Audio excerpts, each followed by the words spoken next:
नमस्कार, हर दिन की तरह एक बार फिर से आप सभी का स्वागत है स्वदेश 24x7 न्यूज चैनल में और मैं हूं आपके साथ हाजिर शुभम सोनी।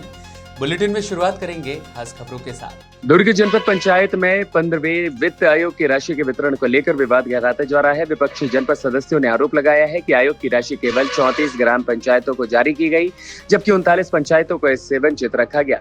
इसको लेकर जनप्रतिनिधियों ने भेदभाव का आरोप लगाते हुए प्रशासन से निष्पक्ष जांच और सभी पंचायतों को समान रूप से राशि देने की मांग की।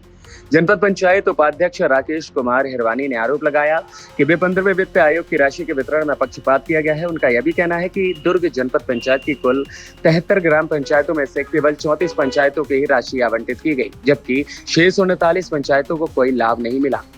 ऐसे में राकेश हिरवानी ने कहा कि विधायक और सांसद सत्तारूढ़ दल से होने की वजह से विपक्षी जनप्रतिनिधियों की बात भी नहीं सुन रहे। उन्होंने सवाल उठाया है कि जिन पंचायतों को राशि नहीं मिली वह अगले 5 वर्षों में विकास कार्य कैसे हो पाएगा। उन्होंने यह भी आरोप लगाया है कि जनपद पंचायत के तत्कालीन सीईओ को हटाए जाने के बाद जल्दबाजी में राशि का वितरण किया गया। मामले की शिकायत कलेक्टर से भी की गई थी, जिन्होंने जांच का आश्वासन दिया था, लेकिन अब तक कोई ठोस कार्रवाई सामने नहीं आई। विपक्षी जनपद सदस्यों ने मांग की है कि 15वें वित्त आयोग की राशि सभी 73 पंचायतों में समान रूप से वितरित की जाए, ताकि विकास कार्यों में किसी भी प्रकार का भेदभाव न हो और सभी क्षेत्रों को बराबरी का अवसर भी मिल सके।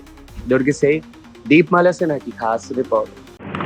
जी बताएंगे, एक बार फिर 15वें वित्त की राशि को लेकर आप लोगों के बीच में विरोध देखा जा रहा है। जो पक्ष है उन्हें दे दिया गया है और आप जितने कांग्रेसी है उन्हें नहीं दिया गया है, क्या कहना चाहेंगे? जी हाँ, आपने बिल्कुल सही कहा, क्योंकि हमारे जनपद पंचायत में लगातार 2 वित्त वर्षों से भारतीय जनता पार्टी के जनपद सदस्यों द्वारा भेदभाव किया जा रहा है और यहाँ पर निर्दलीय और कांग्रेस पार्टी से का समर्थन करने वाले जनपद सदस्यों को उनके क्षेत्र में विकास कार्यों के लिए राशि को रोक दिया गया है।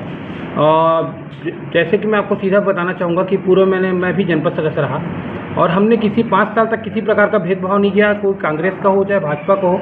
हमने जनसंख्या के आधार पर पैसा आया था तो बराबर भागों में बांट के सभी जनपद सदस्यों का सम्मान किया और सभी को बांटा गया। लेकिन अभी के समय में इस प्रकार की स्थिति बनी है कि जनपद सदस्य द्वारा भेदभाव किया जा रहा है। यहाँ पर कांग्रेस के जनपद सदस्य और निर्दलीय जनपद सदस्यों के दोनों को भेदभाव करते हुए इनके क्षेत्र में विकास कार्य नहीं दिया जा रहा है और उन्हें विकास से वंचित किया जा रहा है।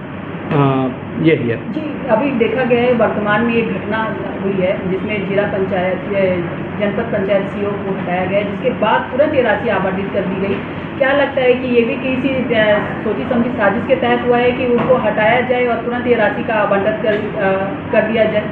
जी बिल्कुल, ये सही है। हमें भी वैसा ही महसूस होता है, क्योंकि इस राशि को लेकर हम लगातार 2 वर्षों से लड़ाई लड़ रहे हैं और क्योंकि यहाँ के पूरा जो हमारे जनपद सीईओ रूपेश पांडे जी यहाँ पे थे और वो लगातार 2 साल से यहाँ की स्थिति देख रहे थे और जनपद सदस्यों के बीच के आपसी मतभेद को भी देख रहे थे।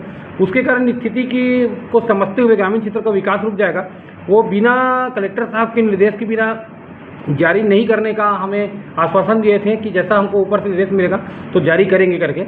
लेकिन ऐसा स्थिति बनाया गया जानबूझ के या बन गया कहूँ कि षड्यंत्र के तहत सीईओ साहब को हटा दिया गया और उसके बाद तत्काल नया सीईओ यहाँ पर प्रभारी के रूप में भेज दिया गया और उसके 1 दिन बाद पैसा जारी कर दिया गया। तो कहीं ना कहीं ये अंदेशा करता है कि हमारे 15 वित्त की राशि को लेकर ही अगर हो सकता है सीईओ साहब सोच रहे थे होंगे कि ये नियम के विपरीत है, नियम के विपरीत है भेदभाव करना, पैसा अभी जारी नहीं हो सकता, तो उसको शायद हटाने के लिए उन्होंने सीईओ साहब को ही बदल दिया। ये भी हो सकता है और है वैसा, जहाँ तक मैं समझता हूँ।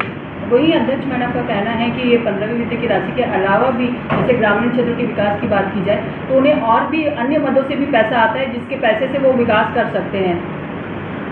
मैं जनपद अध्यक्ष आपके माध्यम से जनपद अध्यक्ष से पूछना चाहूँगा कि जनपद पंचायत में जो मद आता है, एक तो जनपद विकास निधि आता है और जनपद 15 वित्त मद का पैसा आता है। जनपद विकास निधि मात्र 2 लाख रुपये आते हैं साल में और जनपद मद में पैसा में साल में 6 से 8 लाख रुपए तक की राशि आती है और वो 2 लाख रुपए में अगर एक जनपद सदस्य का 5 गांव आता है तो उसमें 2 लाख रुपए में कौन से काम कराएगा और कैसा काम करवाएगा। मैं अध्यक्ष मैडम से पूछना चाहता हूँ, अध्यक्ष मैडम और विधायक जी की नीति बिल्कुल ग्रामीण जनता के प्रति सही नहीं है और वे सिर्फ अपना ही देख रहे हैं और ग्रामीण जनता जो उनको चुनकर भेजी है उनके साथ वो भेदभाव कर रही है।